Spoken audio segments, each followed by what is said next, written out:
Welcome back to सुबह सवेरे पाकिस्तान। हम बात करेंगे इंसानियत के अजीम खादिम अब्दुल सत्तार ईदी साहब की। उनको हमसे बिछड़े 5 बरस बीत गए हैं और लेकिन जो उनकी खिदमात का सिलसिला था वो भी रुका नहीं है, वो जारी और सारी है और उनको भूल नहीं सकते हम उनकी खिदमात के वजह। बिल्कुल ऐसी है। हज़ारों यतीमों के वालिद, बेसहारों के सहारा, दुनिया की सबसे बड़ी एम्बुलेंस सर्विस के बानी और फलाही खिदमात में पाकिस्तान की शनाख्त दुनिया भर में मनवाने वाले ईदी फाउंडेशन के रूह रवां 8 जुलाई 2016 को इंतकाल कर गए थे। अच्छा, उनका मिशन जो है उनकी मौत के बाद भी जारी और सारी है और इसी सिलसिले में हमने इनके जो है साहबजादे उनको इनवाइट किया सबसे पहले पाकिस्तान में, उनसे बात करेंगे। अस्सलाम वालेकुम, गुड मॉर्निंग फैसल ईदी साहब। जिस तरह से हम देखते हैं कि जो लेगेसी है वो अब आपके कंधों पर आ गई, अपने वालिद साहब की एक बड़ी भारी जिम्मेदारी जो आपके कंधों पर है, किस तरह से इस जिम्मेदारी को लेकर चल रहे हैं? देखें, इनका जो इंसानियत का मिशन था उसको हम सब मिलके, इसमें मेरी मम्मी है, अम्मी है, मेरे बेटे हैं, मेरे घर वाले हैं, मेरी बहनें हैं, सब मिलके जो है वो चला रहे हैं जिस तरह ईदी साहब की ज़िंदगी में हम चला रहे थे। और अल्लाह ने अच्छा किया कि हमारा साथ दिया और हमसे काम भी लिया और बहुत सारी नई चीज़ें भी जो है वो हमसे हुई हैं और उम्मीद है कि जो है वो इसी तरीके से अल्लाह हमारा साथ दे। हमने देखा कुछ खबरें भी पहुंची थी कि ईदी साहब जब इंतकाल कर गए थे तो डोनेशंस में कुछ कमी आ रही थी। क्या अभी भी कुछ डोनेशंस में कमी आ रही है? आप हमें बताइएगा और डोनर्स को आप क्या पैगाम देना चाहेंगे? मैं पाकिस्तानी कौम जो है पूरे पाकिस्तान में और पाकिस्तान से बाहर, उन्होंने हमें बहुत सपोर्ट किया ईदी साहब के ज़माने में भी और आज भी, जिसकी वजह से ही हम सारी ये चीज़ें चला पा रहे हैं और मैं उनका शुक्रिया अदा करता हूँ और उम्मीद रखता हूँ कि फ्यूचर में भी वो हमारा साथ देंगे ताकि हम इतने जो पूरे मुल्क के जो इतने दूर दराज इलाकों तक जो हमारा सिस्टम फैला हुआ है, जो लोगों की खिदमत कर रहे हैं हम 24 घंटे, वो जारी रख सकें। तो कमी तो आई है डोनेशन में, इसकी वजह पैंडेमिक है, फिर मिडिल ईस्ट में जो लड़ाई थी और बहुत सारी चीज़ें, इंटरनेशनल डिप्रेशंस भी हैं, इकोनॉमिकल, तो फिर भी जो है वो लोगों ने हमारा साथ दिया। मैं इंग्लैंड में जो है वो हमारा चंदा 50% हो गया है जितना आता था उससे, तो इसके बाद भी हम अपनी सर्विसेज को बढ़ाते जा रहे हैं और हमें उम्मीद है कि फ्यूचर में हमारे साथ पाकिस्तानी कौम जो है वो साथ देगी और हमारे जितने भी हम नए प्रोजेक्ट्स हैं एजुकेशन के जो आ रहे हैं उसमें हमारा साथ देगी ताकि जो है हम उसको कामयाबी से चला सकें। आपके वालिद साहब को कोई ऐसा ख्वाब जिसकी तकमील के लिए आप कोशिशें कर रहे हैं? ख्वाब तो उनके एजुकेशन के हवाले से उन्होंने अपनी ज़िंदगी में भी बहुत कोशिश की थी कि पाकिस्तान में दरी स्कूल चला के मैं गाँव देहातों के मतलब छोटे से छोटे इलाके में भी जो है वो तालीम फैलाऊं, तो वो मुमकिन है कि हम जो है वो दोबारा से इसको सोच रहे हैं कि किस तरीके से रिवाइव करें। हमारे कुछ प्रोजेक्ट्स आ रहे हैं, वो प्रोजेक्ट से फारिग होने के बाद फिर इस पे भी हम काम करेंगे और पाकिस्तान के अंदर दरी स्कूल जो है वो हम उसको शुरू करेंगे और इस तरीके से शुरू करेंगे कि इसको लंबे अरसे तक चला सकें और लोगों को लिटरेट करें। फैसल साहब, ये बताइएगा, ईदी साहब के चले जाने के बाद ईदी फाउंडेशन कौन से नए प्रोजेक्ट्स लेके आई है? अभी क्या क्या काम किए जा रहे हैं और क्या आपका इदारा अभी वफाकी और सूबाई हुकूमतों से मिलकर भी फलाही खिदमात सर अंजाम दे रहा है? बिल्कुल, हम पूरे पाकिस्तान के अंदर तमाम डिस्ट्रिक्ट, तमाम सूबाई और तमाम वफाकी हुकूमतों के जितने भी हेल्थ के जो सेक्शंस हैं उनके साथ मिलकर काम करते हैं और पहले भी काम करते थे, आज भी काम करते हैं और आज हमारी ईदी साहब के जाने के बाद 200 मज़ीद एम्बुलेंसेस में भी इजाफा हुआ।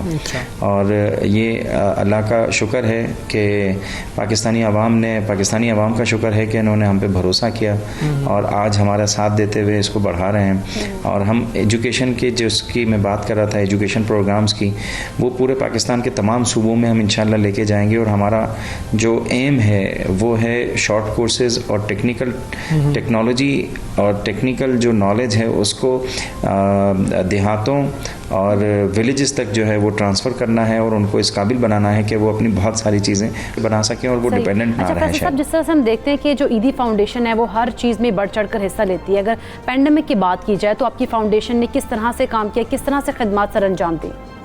पेंडेमिक में हमने बहुत सारे ममालिक में काम किया, उनके वहाँ की जो हुकूमतें हैं या वहाँ की जो रेड क्रिसेंट और जो वहाँ की NGOs हैं उनको सपोर्ट किया। हमने इंग्लैंड जैसे मुल्क के जो है वो जो इस वक्त कोरोना की जो क्राइसिस से गुजर रहे थे वहाँ पे सपोर्ट किया, इटली में किया, ईरान में किया, और जो है इस रिवायत को हमने जारी रखा हुआ। ईदी साहब भी जो है वो इसके ख्वाहिशमंद थे और वो कहते थे कि हमें पूरी पाकिस्तानी कौम के साथ साथ हमें पूरी दुनिया के लोगों की भी जो है वो मदद करनी चाहिए और आगे जाके भी हम इस सिलसिले को जारी। लीदी साहब, हमने देखा था कि जिस वक्त भारत के अंदर सिचुएशन बहुत ज़्यादा ख़राब हो गई थी कोरोना वायरस को लेके, तब आपने ये कहा था कि हम अपनी एम्बुलेंसेस भेजने के लिए तैयार हैं, ऑक्सीजन सिलेंडर्स भेजने के लिए तैयार हैं। फिर फ़लस्तीन का जब मामला था तब भी आपने एक एप्लीकेशन दी थी कि हम वहाँ पर जाना चाहते हैं। दीगर कौन कौन से ममालिक हैं जहाँ पर ईदी फाउंडेशन काम कर रही है? बस मैं पाकिस्तानियों को ये कहूँगा कि इंसानियत के दामन को कभी भी हाथ से ना तोड़ें और तमाम तर तासुबात को से हट के हमेशा सोचें और काम करें।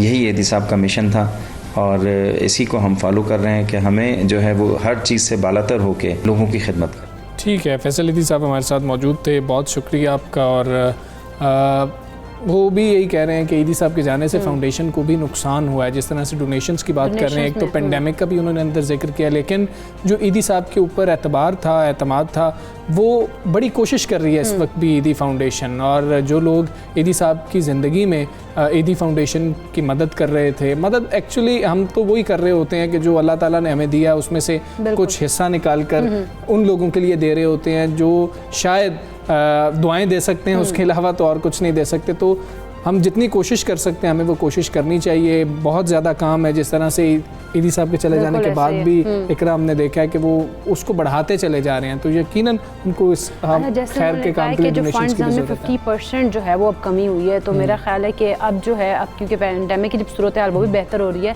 तो जो लोग इनकी इतनी है पॉकेट उनकी इजाज़त देती है उन लोगों को, तो वो लोग बढ़ चढ़ कर अभी भी इसमें हिस्सा डालें और इंसानियत की खिदमत करें, जो कि सबसे अहम और सबसे अच्छा काम भी है। बिल्कुल ऐसे ही। अच्छा, हम आगे बढ़ेंगे और बात करेंगे पाकिस्तान की सुपर वुमेन एथलीट की। नीलम रियाज 7 खेलों, वेट लिफ्टिंग है, कबड्डी है, साइकिलिंग है, इकरा, कराटे हैं, जिम्नास्टिक है, पावर लिफ्टिंग है, उनमें अब तक कौमी और बैनुल अक़वामी सतह पर 70 से ज़ायद मेडल्स जीत चुके हैं। अच्छा हमजा, नीलम रियाज ने अगर बात की जाए 2017 के नेशनल गेम्स में सबसे ज़्यादा 144 किलोग्राम वजन उठाकर सुपर वेट लिफ्टर का रिकॉर्ड अपने नाम किया था। हम सोच भी नहीं सकते वैसे तुम उठा सकते इतना वेट? मुझे तो नहीं लगता कि 140 बहुत ज़्यादा है। तुम मेरा ख्याल है 40 किलो भी उठा सकोगे। बहुत अच्छे, बहुत अच्छे। ये नहीं मुझे पता चला, ये भी एक मुकाबला रख लेंगे इकरा, तो फिर हम बता देंगे कि जी हमने कितना तो बड़ा ज़बरदस्त काम किया। वैसे लड़की होकर हम लड़कों का सोचते हैं कि लड़कियाँ तो सोचते बड़ी नाजुक सी होती है, लेकिन नीलम ने तो बड़ा ज़बरदस्त काम किया। खैर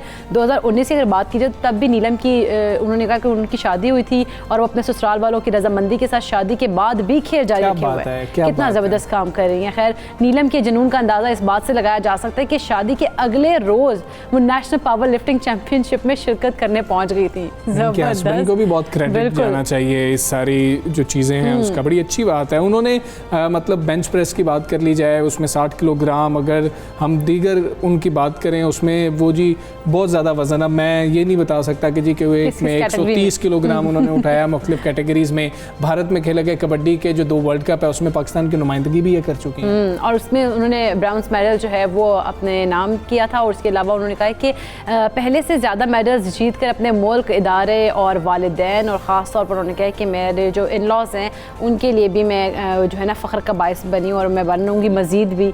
और काफ़ी अच्छी करते हैं ना, नीलम को शामिल गुफ्तगू करते हैं। इकरा हमारे साथ हैं मुल्क की मायनाज़ एथलीट नीलम रियाज। नीलम अस्सलाम वालेकुम, गुड मॉर्निंग। हमारे माशरे में जिस तरह से पहले भी हम बात कर रहे थे, ख़वातीन जल्द खेल के मैदान में नहीं आती हैं और फिर इतना सख्त खेल का मैदान, तो ये 7 खेलों में अपनी सलाहियतों के जौहर दिखा रही हैं। दिलचस्पी कैसे पैदा हुई थी, कब आपको लगा कि मुझे ये करना चाहिए? सबसे पहले तो मैं ये बताऊंगी कि वाकई ही ये बहुत ज़्यादा मुश्किल है लड़कियों के लिए, स्पेशली बहुत ज़्यादा मुश्किल है एक स्पोर्ट्स में आना, एक स्पोर्ट्स वूमेन बनना और इतने टाइटल विन करना। और मेरे लिए भी मेरी जर्नी बहुत ज़्यादा मुश्किल रही है और मुझे शेयर करनी भी चाहिए, क्योंकि ऐसे हालात से बहुत सारे लोग गुजर के आते हैं कि मुझे स्टार्टिंग पे प्रॉब्लम्स हुई थी कि मैंने स्पोर्ट्स नहीं करनी, मैंने बस स्कूल लेवल पे ही कंपटीशंस खेलना है। और मुझे पता है कि मैंने जिस मुश्किल से जो है वो अपने पेरेंट्स से से परमिशन ली थी कि प्लीज़, मैंने उनसे कहा था कि मुझे सिर्फ एक मेडल लेने दे, मैंने एक कंपटीशन खेलने के लिए जाना है। वो उस एक मेडल के लालच में मैं घर से निकली थी। जब मैंने वो विन कर लिया तो फिर मैंने घर वालों को बहुत फोर्स किया कि प्लीज़ मुझे परमिशन दे दे। मेरी मामा की तरफ से मुझे अलाउ था, फिर ऐसे ऐसा पापा ने भी परमिशन दे दी। तो फिर भाई की तरफ से थोड़ा सा मुश्किल हुआ था, उन्होंने कहा था कि नहीं, क्योंकि कहा जाता है कि लड़कियां जो हैं वो ज़्यादा रात के टाइम तक बाहर नहीं रह सकती। वो मगरिब की अजान जैसे ही हो तो वो लड़कियों को चाहिए कि वो घर में हो, ऐसे होना भी चाहिए ऐसा। बट ये है कि फील्ड इस तरह की थी, तो मुझे शौक़ था, शौक़ जुनून देखते हुए फिर अम्मी अब्बू लोगों ने फिर भाई को कहा कि नहीं, इसको शौक़ है तो प्लीज़ इसको खेलने दें। तो फिर उन भाई की परमिशन भी मिल गई। फिर मुझे पता है कि मैंने किस तरह माशरे के साथ फ़ाइट की है और किस तरह के हालात फेस करके जो है वो मैं निकली हूँ घर से। अल्हम्दुलिल्लाह मुझे जो इतनी इज़्ज़त और इतना नाम मिला है वो मेरे पेरेंट्स की वजह से है। जब आपके साथ आपके पेरेंट्स की सपोर्ट होती है, फिर दुनिया की कोई भी ताकत जो है वो आपको रोक नहीं सकती। कोई सा भी काम आप करना चाहो, आपके साथ आपके पेरेंट्स की सपोर्ट होना बहुत ज़्यादा ज़रूरी है। अच्छा नीलम, भी एक मेडल लेने से ये बात शुरू हुई थी, तो अब तक खेल के मैदानों में कितने मेडल्स, कितने एजाज़ात आप हासिल कर चुके हैं, ज़रा वो भी बताइएगा। जी अल्हम्दुलिल्लाह मैं 80 के करीब जो है वो माशाल्लाह से मेडल्स मेरे पास हैं और कुछ गुम हो गए हैं, कुछ टूट गए हैं। तो अब जो है वो मेरी अलमारी में जो लगे हैं वो इतने के करीब हैं और माशाल्लाह वो डिफरेंट गेम्स के हैं, 7 गेम्स के हैं। उनमें ये था कि मैं एक गेम खेलती थी, साइकिलिंग जो थी उससे स्टार्ट की मैंने अपनी जर्नी, वहाँ से स्टार्ट की। फिर साइकिलिंग, जिमनास्टिक, कराटे, ये सारे मेडल जो हैं वो मैं विन करती रही अल्हम्दुलिल्लाह सारे इवेंट्स में, क्योंकि मुझे शौक़ और जुनून था कि मैंने कुछ बनना है। और जब मुझे कोई कहता था ना कि ये वाली गेम खेल लो, तो जब मैं उस गेम में एंटर हो जाती थी फिर मेरी कोशिश होती थी कि मैं जान लड़ा दूं इस गेम में और मैंने फर्स्ट पोजीशन ही लेनी है। उस फर्स्ट पोजीशन के लालच से जो है वो मैंने मेडल विन करने के लिए मैंने मेहनत की और अल्लाह का शुक्र है माशाल्लाह से मैंने इतने ज़्यादा मेडल्स लिए। उसके बाद जो मेरे पास टाइटल्स हैं अल्हम्दुलिल्लाह, फर्स्ट वुमेन वेट लिफ्टिंग की है जिसने पाकिस्तान में वेट लिफ्टिंग को रिप्रेजेंट करवाया इंटरनेशनल लेवल पे जाके। वो मिस्र में मैं गई थी फर्स्ट टाइम वेट लिफ्टिंग का इवेंट्स खेलने के लिए, उसमें मेरी 4th पोजीशन आई थी। उसके बाद हम लोग वेट लिफ्टिंग के दूसरे कंपटीशंस भी हम लोग इंटरनेशनल लेवल पे जो है वो ज़्यादा लड़कियां गई। पहली दफ़ा मैं अकेली गई थी, फिर नेक्स्ट टाइम जो है वो हमारी माशाल्लाह से वुमेन की पूरी टीम गई थी। उसके बाद हम लोगों ने जो है वो वर्ल्ड कप खेला। नीलम, अगर हम कुछ आपसे पूछते रहे तो यकीन करें वक्त ही गुजर जाएगा। इतने मेडल्स हैं आपके पास माशाल्लाह, इतनी आपने मेहनत की है। ज़रा ये बताएं कि शादी हुई, शादी के बाद इन लॉज ने कहा कि आप इसको जारी रख सकती हैं, वो जो सपोर्ट कर रहे हैं वो भी हमें बताइएगा। और ये घरेलू जिम्मेदारियां इस प्रोफेशन के साथ कैसे निभा पाती हैं? शादी के बाद घर के काम करने और सारे मामला जो है वो देखने मेरे लिए बहुत ज़्यादा मुश्किल था। इवन कि मैं सोचती भी थी तो मुझे ख़ुद को फील होता था कि बहुत ज़्यादा टफ है मेरे लिए। बट ये था कि मेरी फैमिली ने, इन लॉज़ की फैमिली ने मुझे बहुत ज़्यादा सपोर्ट किया। उन्होंने मुझे सपोर्ट करने के साथ साथ वो मुझे बकअप भी करते रहे कि ये मत सोचो कि जो तुम पहले थी अब नहीं हो सकती, तुम उससे भी अच्छी हो सकती हो।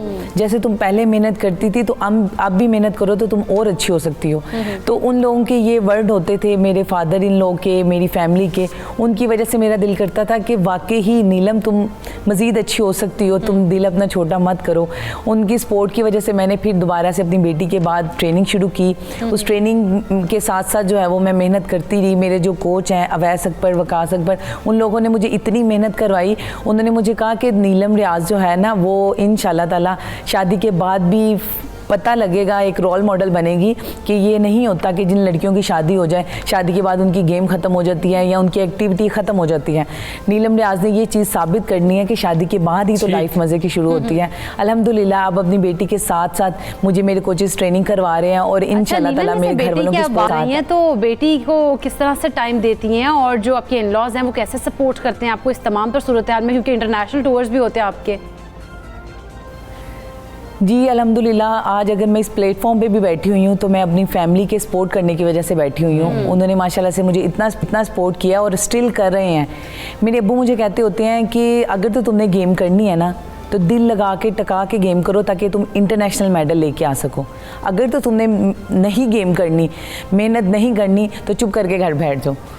तो इसलिए वो मुझे फोर्स करते हैं। मेरी ट्रेनिंग का टाइम अभी अभी ट्रेनिंग में मेरे 1 घंटा बड़ा भी होता है तो मेरे अब्बू फ़ौरन से आके मुझे कहते हैं तुम अभी गई नहीं हो, तुम अभी रेडी नहीं हुई हो। तो इस तरह मुझे वो सपोर्ट करते रहते हैं कि तुमने अपनी ट्रेनिंग मिस नहीं करनी।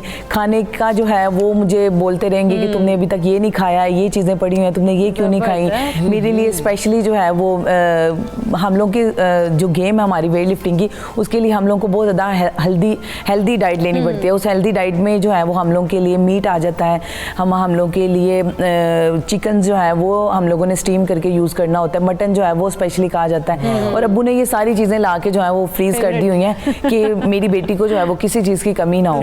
अल्हम्दुलिल्लाह वो सारी चीज़ें जो है वो मेरे फादर मुझे बहुत ज़्यादा सपोर्ट करते हैं। उन फैमिली की सपोर्ट की वजह से जो है वो मैं आगे गेम भी कर पा रही हूँ और फैमिली में साथ साथ मेरी बच्ची जो है फैमिली आपको सपोर्ट कर रही है और आप जो हैं उनको ये क्रेडिट भी दे रही हैं। बहुत अच्छी बात है। नीलम हमारे साथ मौजूद थी, बहुत शुक्रिया आपका।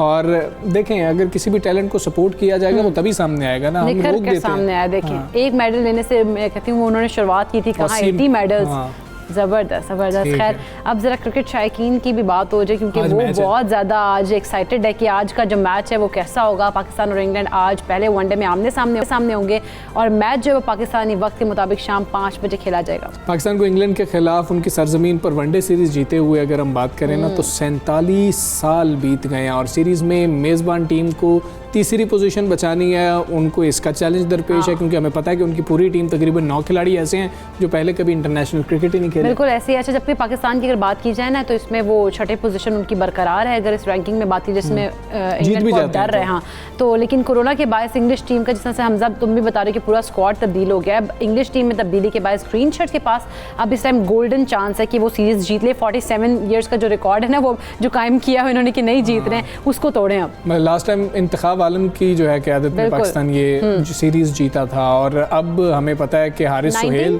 तकरीबन 70s में है। 74 की बात है गालिबन। तो अब हम देखें तो हारिस सोहेल वो इंजरी हुई थी, अब उन्हें वापस पाकिस्तान भेजा जा रहा है तो यानी कि वो पूरे टूर का हिस्सा नहीं होंगे। हम इस सारी सूरत हाल पर बात करेंगे। सीनियर स्पोर्ट्स तजियाकार गफ़ार हमारे साथ मौजूद हैं। गफ़ार भी अस्सलाम वालेकुम, गुड मॉर्निंग। जनूबी अफ्रीका की टीम में एक कोरोना केस आया था, हमने देखा था कि बरतानवी टीम दौरा जो थी अपना अधूरा छोड़कर चली गई थी, लेकिन अब पूरी इंग्लैंड टीम जो है वो आइसोलेटेड है लेकिन पाकिस्तान खेलने के लिए रजामंद है। इस पर रमीज़ राजा साहब ने भी ट्वीट किया है। क्या कहेंगे कि हम लोगों का जज्बा उनसे ज़्यादा बेहतर है?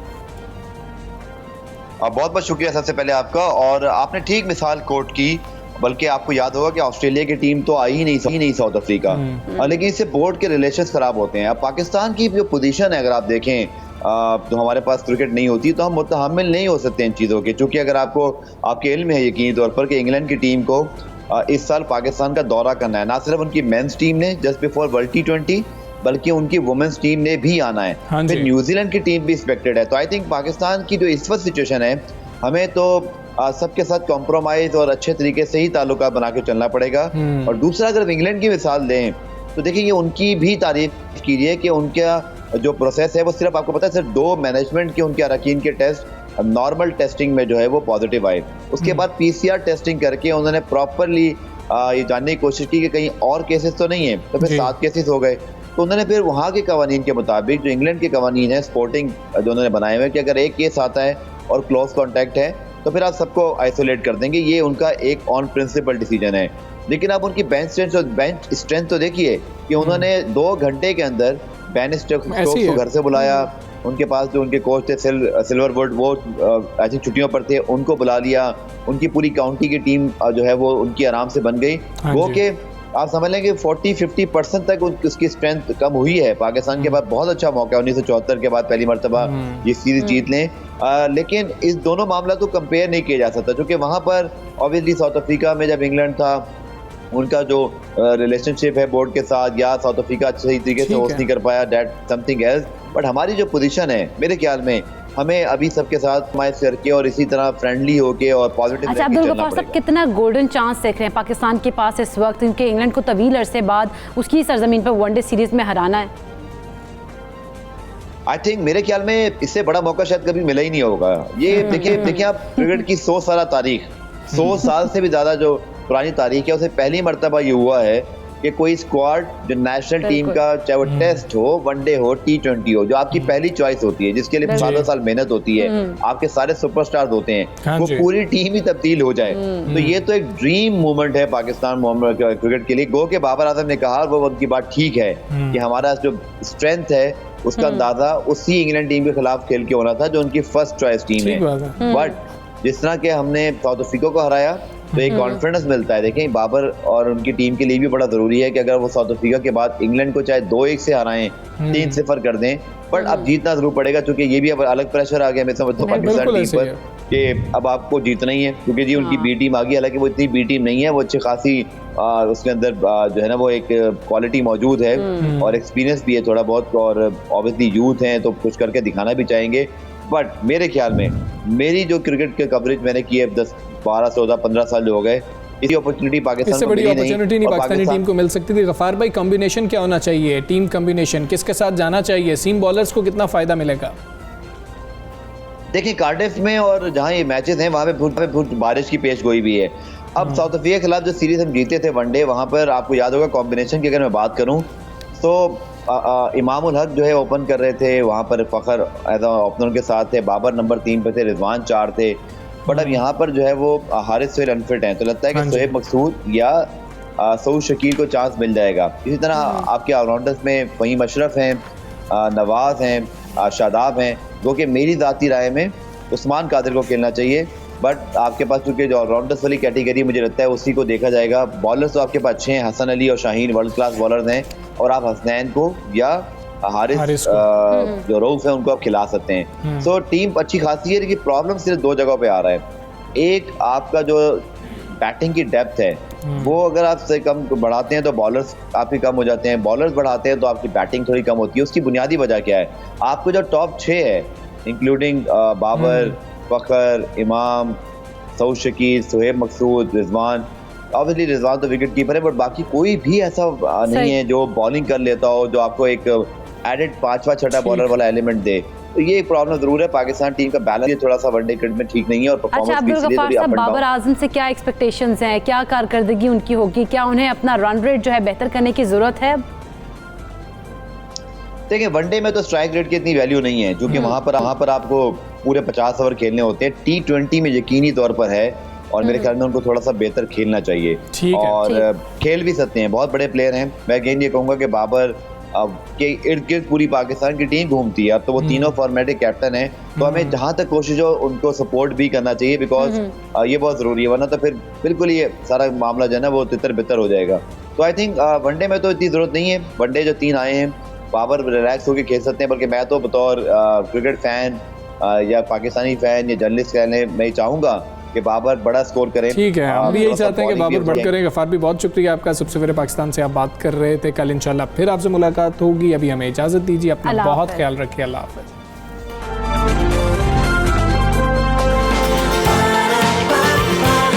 सुबह सवेरे पाकिस्तान।